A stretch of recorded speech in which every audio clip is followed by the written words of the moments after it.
Hi everyone, you are listening to YachtFemme on Yachting International Radio, where we discuss women in yachting. Welcome to YachtFemme, where we talk about the women that make the yachting industry. I'm your host, Andrea Tagliaferro.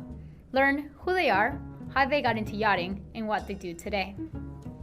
Veronika is a trained architect. She has worked in all aspects of her field, including yacht design. She has served as a professor at some of the most prestigious architecture schools and worked in world-renowned yacht design and architecture firms for over 15 years. Veronika now owns and runs GILL SCHMID Design in New York, a design practice that focuses on yacht design, architecture, and art services. Hi everyone, I am super happy here in New York with Veronika. This is the first time we're doing a podcast in person. As you know, the previous ones you've seen, I have been doing just calls with people that are in other states and pretty much in other countries. So I'm just so fortunate we have someone else in yachting in New York. Thank you so much for taking the time to be here. Very nice. So let's dive in. My name is Veronika Schmid. I'm originally from Austria, but left in, 1995 to study architecture in London. I've been living in the UK and the US since then, all over the place. I'm an architect and co-director of GILL SCHMID Design here in New York. It's a design office and we specialize in yacht design, architecture and interiors and art services, so a cross-disciplinary design studio. Okay, great. I actually want to know more if you actually heard that it was the UK, Austria, New York. She actually has a very long journey there. Why and how did you actually move from one place to another one? So you started in Austria. I was born in Austria. I grew up there. And then I moved to London as a student to study architecture and started working there. So I was in London for 12 years. In between that, I was in Los Angeles for 2 to do a master's in architecture. Went back to London and worked in London for a long time, and then had the opportunity to teach in the US at Columbia here in New York, and then also some other work engagements. So that was the point where we said, okay, we're moving from London to New York, and we've been here ever since. No, amazing. If you don't know Columbia, it's very well known for architecture. And from our previous conversations, I do know that the London offices she worked at, she has worked with one of the best architects in the world. And if you don't know about architecture, you will know the people she actually has collaborated with. Pretty amazing. Can you tell us a little bit which ones? I guess in New York, the last office I was working in was Richard Meyer. I did that before setting up my own practice here in New York. In London, I was working at, it was called the Advanced Geometry Unit with Cecil Beaumont at Arup, which was a very specialized research-based group doing architecture. And it was a combination of engineers, physicians, mathematicians, and architects. So it was really exciting project. A thinking tank for design people. A think tank for design. And the other office, I think, in London that I really enjoyed was working with Martin Francis, which is how I kind of got into yachting. I wanted a change in direction a little bit after being in architecture for such a long time.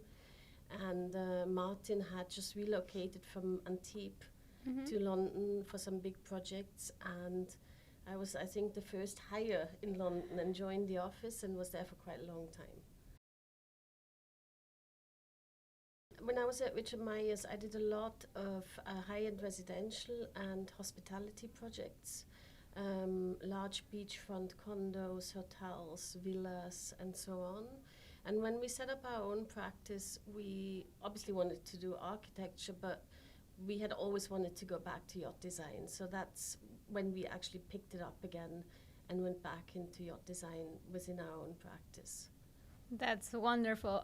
So many great design in the yachting industry, and I enjoy so much your background. You have pretty much done it all, from commercial chains, hospitality, as you were saying, and For those of you unfamiliar with design, there's so many rules and guidelines for each, not only for each user, but for each category. So having that wealth of knowledge from someone that can go from a different scale, a different environment it's enormous.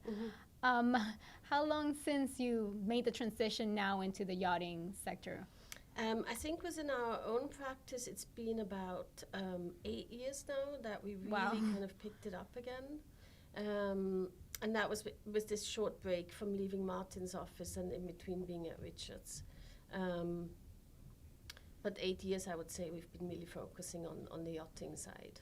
That's a long time. Right. Can you tell us in the office, what would be your specific role? Are you in design? Are the one that acquiring the clients? Since it's a small practice, I think a bit of both. I like to be involved very much on the design side. I'm kind of the lead designer, one of the two lead designers. The other one is my partner, Alistair.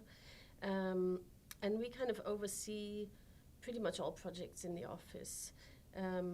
And I think for me, I've always really liked and enjoyed building and making things. Mm-hmm. So I'll be very much involved in the realization stages always, whether that's in architecture, yachting, art. But at the same time, I think because we both have quite an academic background and we've been teaching design courses for a long time, we really also enjoy and are very much involved in the early stages of the project. So in the research stages, in the conceptual stages of the project, both of us kind of want to work on those. And then just see them through to the materialization at the end. That's wonderful. Any projects we may know? Currently, we're working on some which I can't really talk much about. Like always in yachting, everything's so secretive. I think one of the biggest projects we've worked on together with Martin was Motor Yacht A. And that's been really a benchmark for both of us. And that's where we got really excited about the industry and the kind of direction it's taking. And that's what we're kind of striving for. And that blew up all over social media too. Right. There's not going to be one person in yachting at the moment who doesn't know that yacht. Right. So that's quite a business card. Right. And it was interesting to also work with Philip Stark on it and have that whole side of things. Yeah. Yeah, I've been a fan of his as well. Yeah. Well, as so many architects, I guess. So Veronika, tell us, has there been a project or a huge day for you? What has been your biggest accomplishment since you've gotten into the yachting industry? I guess one of the highlights would be working on Motor Yacht A with Martin and Philip Stark, which was pretty exciting for both of us. We both worked on it, Alistair and myself. But to be honest, we feel that almost every new project that we do is kind of our highest accomplishment, or at least it should be. Yeah. And the ethos, I think, for us in the office is for each project, whether it's a new yacht design or architecture or product design, interiors or sculpture, to always push the boundaries. Design-wise, that is to push cutting-edge design, develop a more contemporary aesthetic, yet still kind of retaining a modern sensibility and a modern elegance within our projects. We don't really want to make too much noise or produce these kind of loud projects, but we want to produce intelligent design within the office. Yes, because you have on one end of the spectrum a yacht, if we're staying with a design product here, that looks very exciting from afar when we see it at the dock, but when the user comes on board, is it practical? Will they want to actually spend time on it? So you really have to see where's that balance of it being beautiful, a new piece that you see that we're still moving forward in the design world, but yet there's still a human being that has certain priorities that they want to do. There's certain routines that they don't want to give up. Mm-hmm. Therefore, please think of me when you're designing the yacht. Yes. And I think we come really always from a kind of architectural point of view when we design yachts. So we think about space, circulation, connection of spaces, vertical connections, sectional relationships. And that's something we've been pushing all along. To give an insight to our audience here, how long would a design for let's say, the motor yacht A entail? Is it a couple of weeks, a couple of months? I mean, since the day that the client says, yes, I want to hire you, what does that even look like? I think I was working on it for almost 3 years. Wow. So from the initial concept that Philip Stark developed to then kind of really a detailed design, and all the interiors, all the external styling. It Wow, was that more sounds or like a less long time. 3-year process, yeah. Wow. Does this count execution or just your design part? This was more or less the design part. Oh, and were you also on the project when it was being executed? Were you flying to the shipyard, or did your design part end? That was ended, and then the design part ended, and then the shipyard kind of took over. I want to know, one of my favorite questions is, if you were starting today in yachting, you've been in, specifically at least in your firm, 8 years in the yachting industry doing design. If you were starting back again, what advice would you give yourself?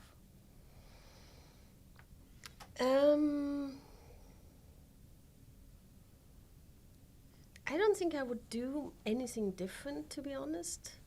I think I would be now looking back more aware how much it would take over my life. And design being kind of all encompassing almost. No downtime. But it's kind of an all consuming profession, I think. And I think you just have to go through the process of getting to know the industry, getting to know the players, making connections with people, and understanding what clients are looking for and want. And that changes over time. I mean, most recently we've had a lot of inquiries for explorer yachts. Yes. I would say in the last 2-3 years. Which is changing. Our industry at this moment is changing drastically because the users, a new generation is coming in, and so many people are looking for that yacht expedition and yacht explorer, which are the ones that, those yachts that can actually move to almost every part of the world because they want to explore. That's where the whole thing comes from, every part. And the engineering specs, architectural, interior design, everything actually has to adapt and change. So you were saying that. Yes, and I think it's kind of a new, not a new approach, but it's kind of maximizing on lifestyle and experience, and not so much about maximizing luxury. So the vessels have to be much more multifunctional than a white boat. They have to be able to adapt to different situations, to different scenarios, different events, different environments. And it becomes a very kind of operational machine. It almost becomes an operational machine. Yet you still want to offer the luxury of a super yacht or a white boat. So to marry those two, I think is a really interesting thing to think about, and are usually very interesting to projects to work on. Following up on the new era of the yacht expeditions, the yacht explorers, I think you pretty much answered this question, but where do you see the yacht industry heading into? I think the explorer yacht is definitely one kind of line that's becoming more and more apparent now. But then also at the same time, there's quite a large demand for smaller, kind of more adaptable yachts. So they are white boats, but they could also function as an explorer. Okay. But then also obviously the bigger and bigger vessels are something that we're When working you're talking on. about bigger or smaller, what numbers are you talking about? Smaller, I would say 50 to 65, 70 meters, and then bigger, 100 meters plus. Okay. So there's still a big demand for the small vessels. Yes, most recently we've actually had quite a few demands for 50 to, I would say, 65 meter vessels. What do you think that is?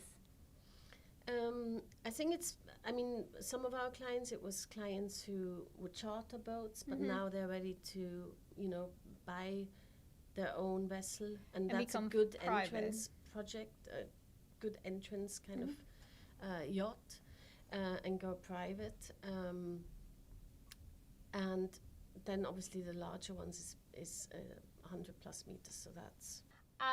Like every other entrepreneur out there, making everything work, going from mentally changing gears from commercial, interior, residential design, teaching, changing countries, and finally basing yourself in New York. How are you making it work? Can you just tell us what is your morning routine? How do you pack it all in? So we usually start pretty early. I think we start around 5:30 each day. With a cup of coffee. 2, 3, 4? No, just one for me.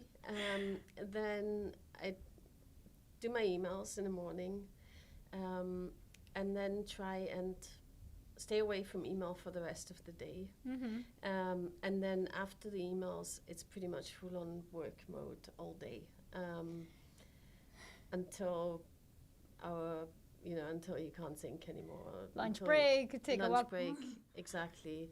And then just keep going. And then the same the next day and the next day and the next day. So we don't really have that much time off. Thank you for being here if I haven't said it yet. But we try and escape for small breaks when we can, 2-3 days here or there, just to recharge, and then just go back into it. I mean, the thing is, we enjoy it. I don't know what else we would be doing whenever we have longer breaks. Both of us tend to get bored pretty quickly, and then start reading about design or looking at design. So it's kind of just always there. It's crazy. It's when people say, "What do you do?" No, this is who I am. Yes. I am a designer. Yes. Everywhere you look, you're actually thinking, how can you incorporate it? I don't know. She was just recently in Miami for the winter break, and even though she says that she finally was calm, recharged on the beach, I'm sure she was thinking of how this calmness she could incorporate in one of her designs. Yes, and we were working a little bit when we were there, just to keep up with things. 10 books and just a little bit of design. Exactly. Well, if you can, I know this is so hard, but can you share a little bit of what you're working on? What are you allowed to tell us? We're working on an Explorer yacht, fairly small, 50 meter. Mm-hmm. We're working on a 65 meter white boat, 100 plus meter white boat, and a boutique cruise liner at the moment. Okay. So we're pretty busy. Yeah, yes, that sounds like thankfully. it. Well, I am super happy you were able to come and we made this work. Again, I'm happy this is our first podcast that we have someone presently at the office, so thank you. Thank you so much for having me. Thank you so much for listening to the first ever episode of YachtFemme. If you like what you heard, please like, subscribe, and comment. Your comment will help us reach a broader audience. And don't miss the next episode. Bye!